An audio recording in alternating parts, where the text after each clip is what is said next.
Добрый день, меня зовут Шикова Татьяна. Я специалист линии консультации компании Soft Union. Сегодня хотелось бы поговорить с вами про расчет заработной платы за 1 июля и про учет времени в этот день. Посмотрите, пожалуйста, в табеле в начале месяца у нас с вами что получается? В российском календаре норма дней и норма часов равна вот следующим цифрам: 23 дня и 184 часа. 1 июля у нас с вами нерабочий выходной день. Как мы этого добились? Ну, как вы знаете, настройка нерабочих дней в начале месяца производится через раздел настройки и установки нерабочего периода. Мы установили вот 1 июля. И вследствие этого у нас правильно заполнились графики работы сотрудников. Мы проводим этот документ и закрываем. И давайте посмотрим, как у нас отображается табель. Давайте перерасчитаем.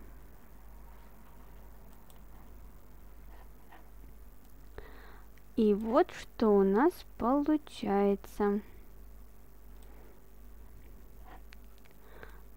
Норма дней, норма часов 23 дня.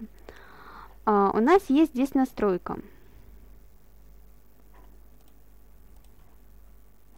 Оплачивать входные и праздничные дни в размере 200% и выделять отдельной строкой для выходных и праздничных дней начисления работы в выходные и праздничные дни. Как вы знаете, за 1 июля сотрудники, которые работают в этот день, хоть по графику, хоть не по графику, должны получать двойной оклад. Поэтому мы в разделе «Кадры», «Работа в выходные и праздничные дни» создали документ, где указали сотрудника, который 1 июля у нас работает. По кнопочке «Добавить сотрудника» мы его выбрали, по кнопочке «Добавить дату» указали 1 июля. В настройках документа указали компенсацию оплатить в двойном размере. Провели и закрыли этот документ. Вследствие этого у нас создался документ табель, где выделилась отдельной строкой оплата за выходные и праздничные дни.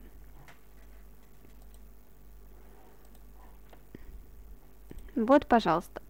У нас оплата по часам 200 рублей в час, умножаем на 2 и получаем сумму 3200. Как это отражается в табеле учета рабочего времени? Проще мне вот эту форму вам показать. А если вы ее делаете хорошо, не делаете ничего страшного, просто в обычной печатной форме табеля все это можно посмотреть.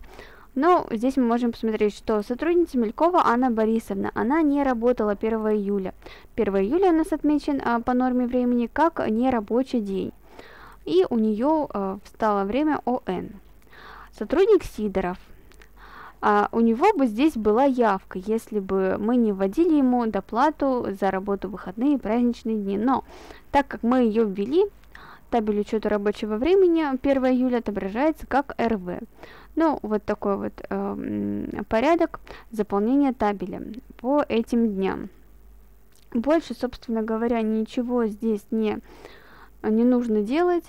1 июля это такой же день, похоже, да, как все предыдущие наши нерабочие дни, за исключением того, что мы должны его оплатить в двойном размере. Также вы можете работу в выходные и праздничные дни выполнять отдельным документом, если вы это делаете, пожалуйста. Он называется «Расчет за сверхурочные, ночные и праздничные дни». Но можно через кадровый документ «Работа в выходные и праздничные дни» и через настройки табель. Я повторюсь, что я здесь установила настройку.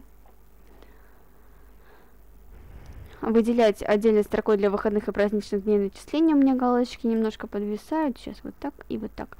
И оплачивать входные и праздничные дни в размере. Единица измерения у меня по табелю. Вот все настройки.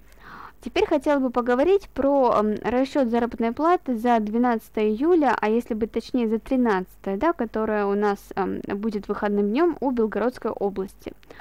Для Белгородской области создан свой отдельный производственный календарь. И чтобы его применить, достаточно в начале месяца выбрать производственный календарь Белгородская область и обновить его.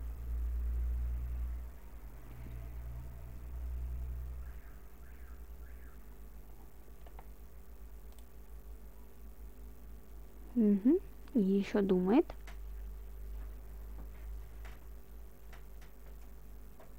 Угу. Все.